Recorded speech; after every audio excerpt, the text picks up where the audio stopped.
Hi, I'm Aaron from DataStax, and I've built a few projects with Raspberry Pis before, kind of like this MAME cabinet.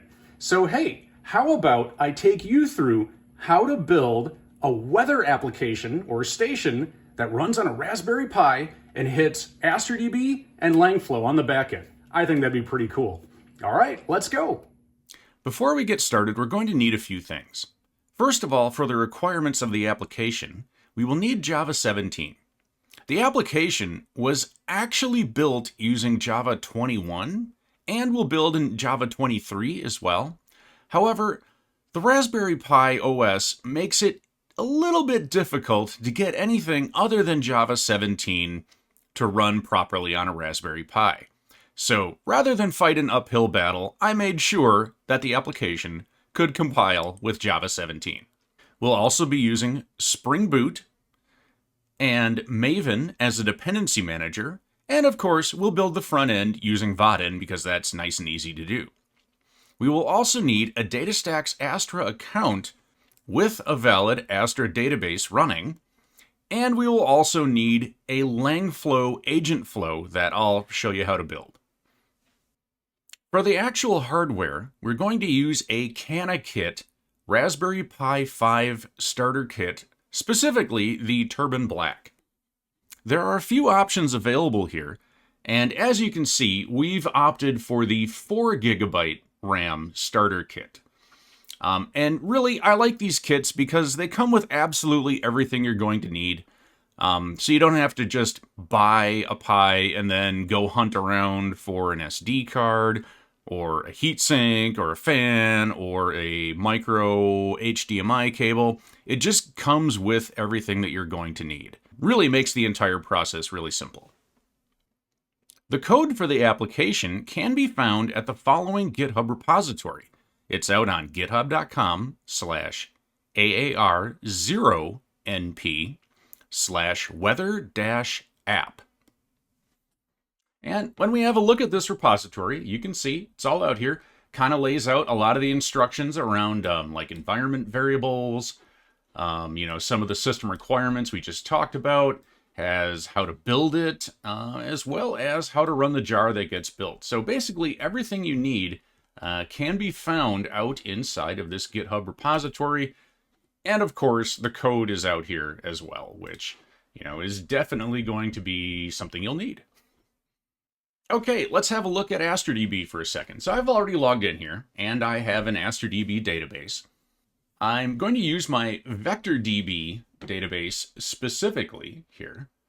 And if I go ahead and have a look at our data explorer, I'm going to go keyspace, create keyspace, and I'm just going to call this weather app, all lowercase, all one word. That's the keyspace that we're going to be using for this project. Now that's going to take a minute for Astra to create that. While that's happening, I can go back to the overview here. Oh, and it came right back. Outstanding. There are two things I need to make note of here. First of all, this is my data API endpoint. I'm going to click this copy button and then paste that endpoint over in my notes. I'm also going to go ahead and generate a new token here and just kind of talk about weather app. And I'll say generate token. I already have a token, so I'm not going to mess around with this. But this is what you'll need to do to have an API access token. Okay, so now we can go back to our Data Explorer. We can click on the Weather app, and you can see that we don't have any tables or collections. So let's start by creating a collection. Now, we're going to call this particular collection weather_data, just like that. Now, we do not need a vector-enabled collection. That's going to create some extra indices and other things that we just really don't need for this project. So I'm going to disable that. All right, so I can say create collection. So again, that's going to take a few seconds as well. One thing we can do as well is let's go click on this Astra DB dropdown and jump over to Langflow.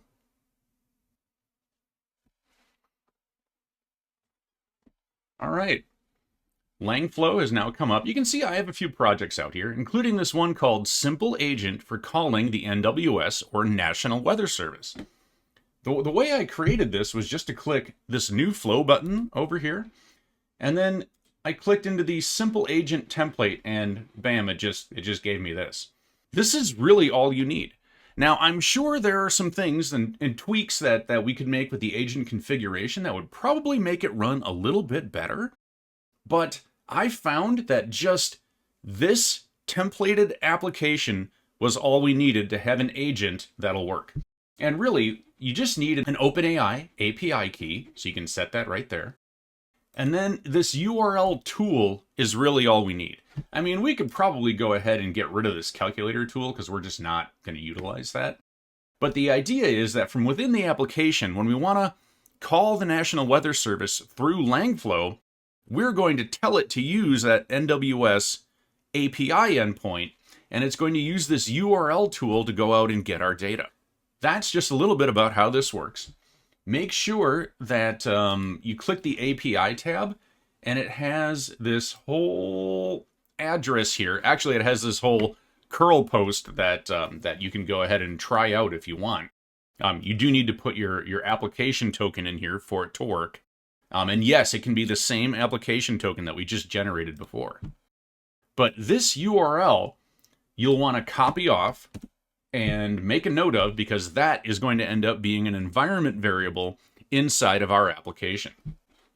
All right, now with all this, we should be ready to look at the code. So inside the code, I'm going to start with my weather app controller, which I have over here. Now you can see there are several classes here.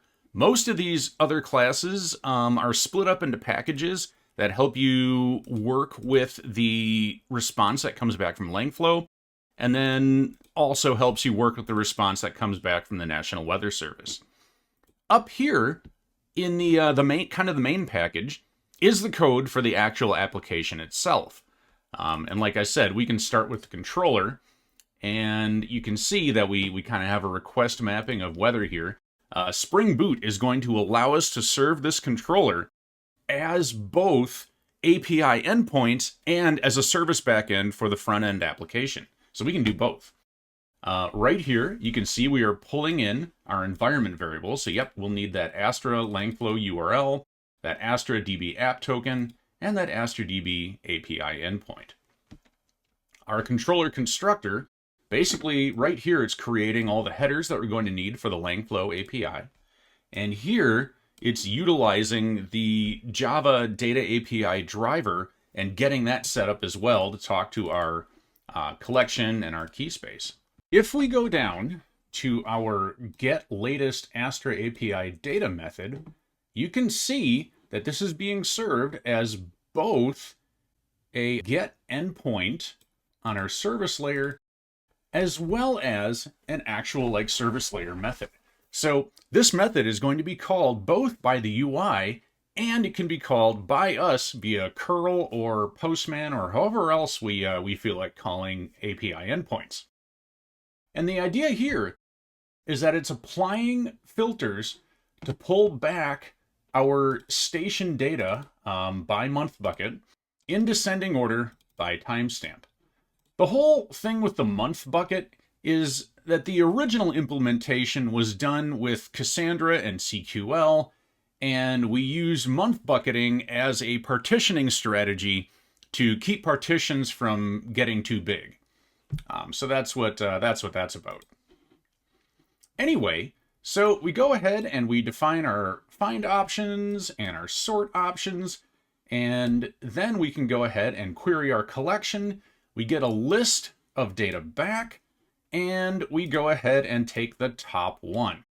The idea is that we might have a few different readings for a specific month bucket or a period of time, but we really only care about the latest one. So that's why we're going to be doing a get 0 to get the top document. Then we take that document, map it to a weather reading, and we can return it just fine. On the other side of things, the put mapping is an API endpoint call that we will host, that essentially goes out and talks to the National Weather Service's API endpoint right here. You can see that we're interjecting our station ID there. And once we get the response back, we're mapping that response to a data API document and inserting it into Astra DB. Then we're also mapping that response in a way that kind of just shows it in a plain JSON format and returning that to the terminal or Postman or whatever tool you use to go ahead and call the data API. Moving down a little bit here, you can see that we have our Langflow API call. This method is simply named askAgent because really that's what it's doing. It's just asking the agent some things. And it's going to take the request and send it onto Langflow. It's going to get the response back, map that response to a weather reading object because that's what the UI is expecting so that it can go ahead and process that and update the UI accordingly. So that's how that works.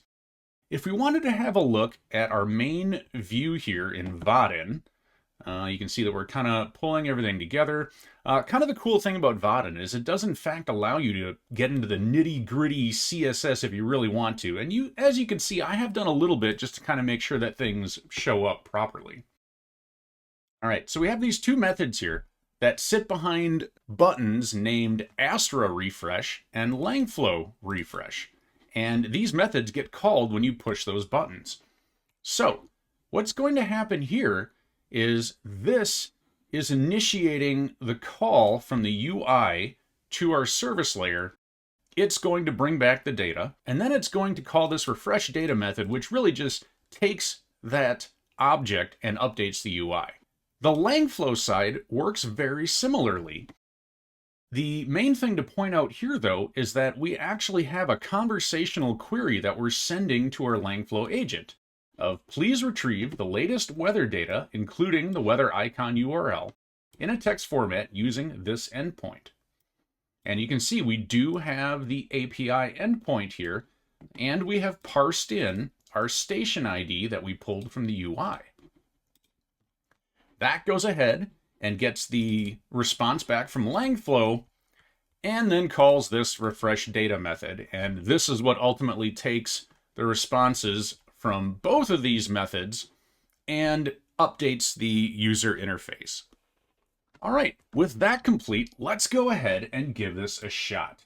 Inside of my weather application directory here, I am just going to do a maven clean install -p, capital P production. Capital P, little p, there we go.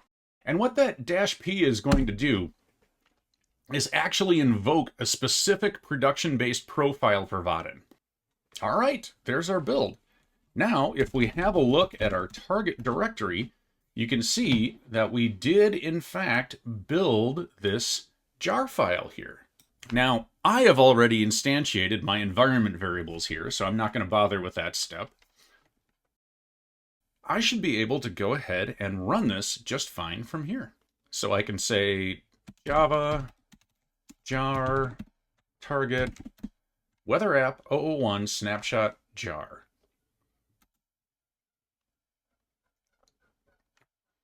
All right, as you can see, it has started the weather application. It is hosting it on port 8080. Let's go ahead and see if this works. Localhost 8080. Okay, so we have our application. The thing is, though, is that our application doesn't have any data in it yet. So let's jump over to another terminal window here, and we're going to call that put endpoint to go ahead and grab the latest reading from the National Weather Service and store it in Astra DB. So I can say curl-x put http 127.0.0.1, and we want to go to 8080, and I'll say /weather/ oh, you know what? I have to go look this up.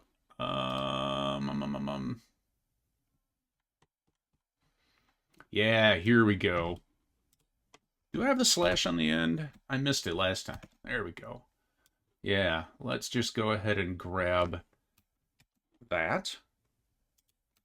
And then I can paste. And then let's add our station of KMSP for Minneapolis-St. Paul International Airport. And we'll run that. Okay, so we have data back. All right. Let's go ahead and open up Astra DB. And if I go to the weather app key space, you can see that we have a single document out here. So this has all of our data. So there's KMSP, there's our month bucket of 2025-03 for March.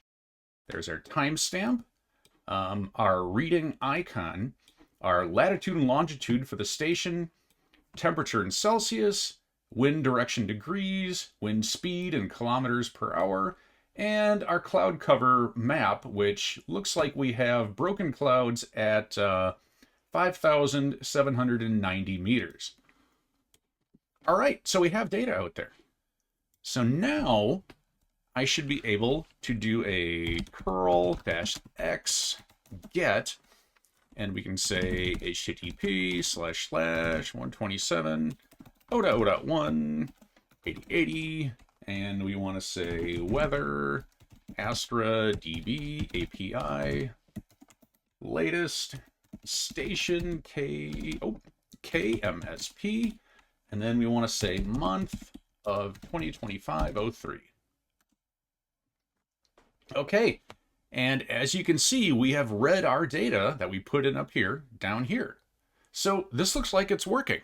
Let's head back to the user interface, and I should be able to click this Astra DB refresh button, and we have our data show up just like that. So the other cool thing here is that I can switch it from Celsius metric units over to Fahrenheit or imperial units, and everything adjusts. So that's kind of cool. All right. Well, what if we wanted to test out Langflow? You know what? Let's do that quick. So if I go ahead and hit refresh, that should bring me back to nothing other than my default values. Note that KMSP is the default station ID, and the default year and month or month bucket is actually computed at runtime. So let's click on Langflow refresh instead. Now remember, Langflow isn't going to use any data that's inside of Astra DB. This is going to make a call to the National Weather Service, get the API response back itself, and then return it. And as you can see, we actually do have a weather reading coming back straight from Langflow. Yeah, there we go. Look at that. And kind of the cool thing is that I can jump back to Astra here. I can go back to Langflow, and inside of my simple agent here, I should be able to go to the playground, and you can see all of the all of the calls that I've made thus far. Let's see. If we wanted to try this ourselves, we could say something. We could kind of paste this message again. Hey, please retrieve the latest weather data, including the weather icon URL, in a text format using this endpoint.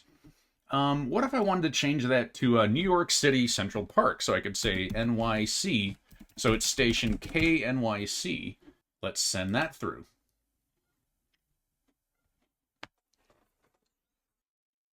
Oh, as you can see, we did get data back for the KNYC weather station in New York. And, it's saying that New York is 2.2 degrees Celsius, mostly cloudy. It has some different cloud layers than we do. And then, yeah, it has the raw message down here as well. So there we go. We just got this to work for New York. All right. Now that we have everything in place working locally, let's shift gears to the Raspberry Pi. And we can start by building the hardware.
we have the Raspberry Pi running on my home lab here. So let's go ahead and make this happen. There we go. Try and make that window as big as we can. Okay, so let's go ahead and cd into our workspace, and we're going to say, oh, actually, let's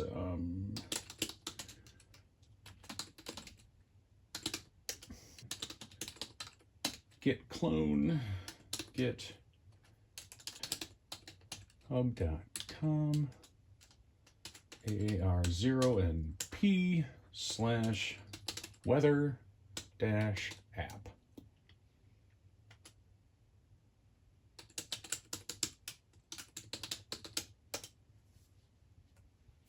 All right, now let's cd into our weather app. There we go. So let's go ahead and do a maven clean install -p, oh, capital P, production.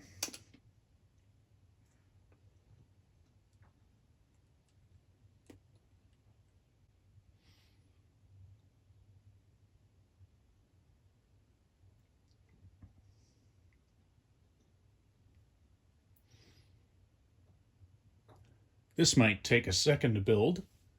While this is working,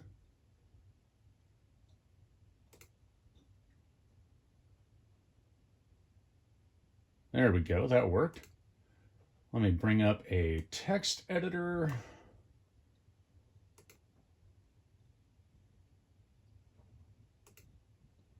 Let's go ahead and paste in our endpoints. Okay, so let's do the same steps we did on my laptop.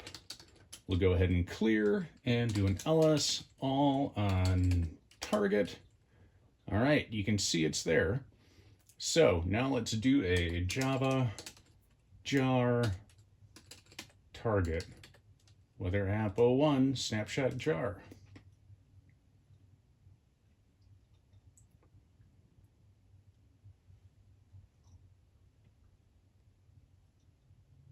All right, looks like it's running. Let's go ahead and fire up our web browser here. And I should be able to go to localhost. All right, let's do a Langflow refresh.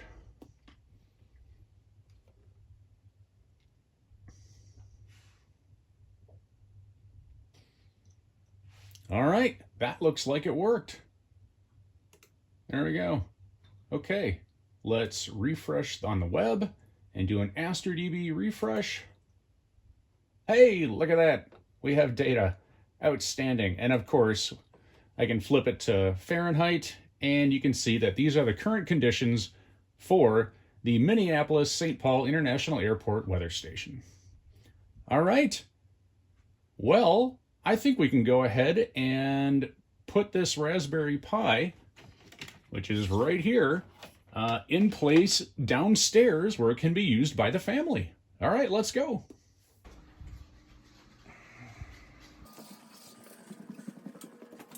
All right, as you can see, Minnesota in March. Yes, we still have snow. And over here is our weather station. Yes, it is 25 degrees Fahrenheit out. And for all of my friends who prefer metrics, I can go ahead and just click over here. And again, we watch that convert to Celsius. All right, this is working. Well, thank you for watching. I hope you learned something from watching this video. From all of us at DataStax, let me wish you a happy Pi Day.